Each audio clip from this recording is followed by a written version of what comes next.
안녕하세요, 여러분. 오늘은 아주 독특한 질문 하나로 시작해 볼까요? 만약 여러분이 회사 대표인데 직원들을 이끌고 독일까지 날아가서 회의를 열었다면 거기서 무슨 말을 하겠습니까?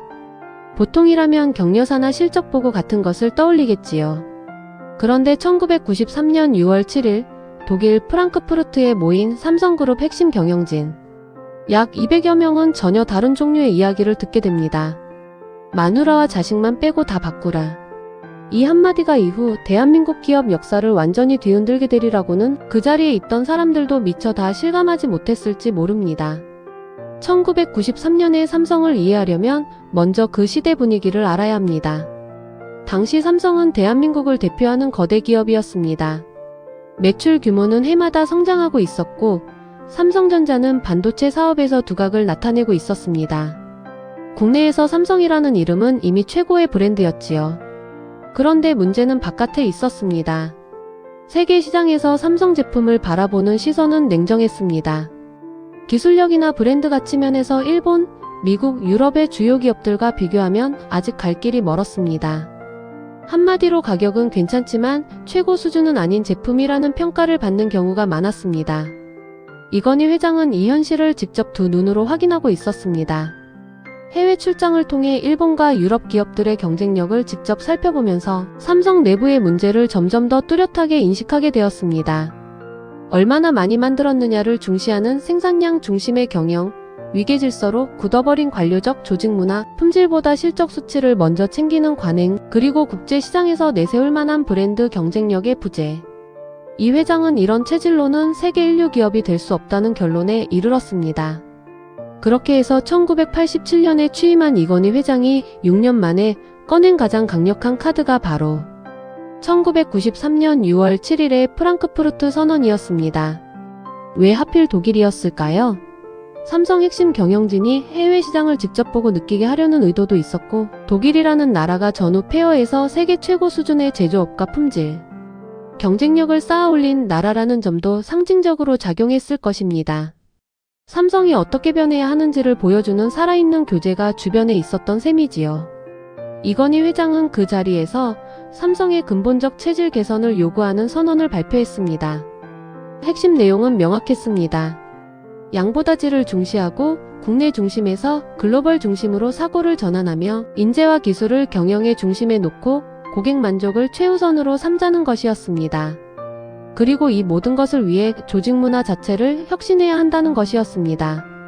마누라와 자식만 빼고 다 바꾸라는 표현은 신경영, 정신을 상징하는 가장 유명한 문구로 지금도 널리 인용됩니다. 다만 역사적 정확성을 위해 한 가지 덧붙이면 이 표현의 정확한 발언, 문맥과 전달 과정에 대해서는 다양한 증언과 기록이 존재합니다. 중요한 것은 그 말의 정확한 출처보다 이 선언 전체가 담고 있었던 메시지였습니다. 지금까지 해왔던 방식, 지금까지 당연하게 여겼던 관행, 지금까지 자랑스러워했던 성과들까지 포함해서 근본부터 다시 돌아보라는 것이었습니다. 이 선언이 단순한 구호에 그치지 않았다는 것을 가장 극적으로 보여준 사건이 1995년에 있었습니다. 이른바 구미불량 제품 소각 사건입니다. 당시 삼성은 품질 기준에 미달한 무선전화기와 팩스 등 약 15만 대에 달하는 제품들을 경상북도 구미사업장에서 대규모로 폐기했습니다. 직원들이 모인 앞에서 불량 제품들을 쌓아두고 불을 질렀습니다. 이 장면은 두고두고 삼성 신경영의 상징으로 언급됩니다. 생산 손실을 감수하더라도 품질 기준을 타협하지 않겠다는 메시지를 말이 아닌 행동으로 보여준 것이었습니다. 신경영 선언 이후 삼성에는 여러 변화가 뒤따랐습니다.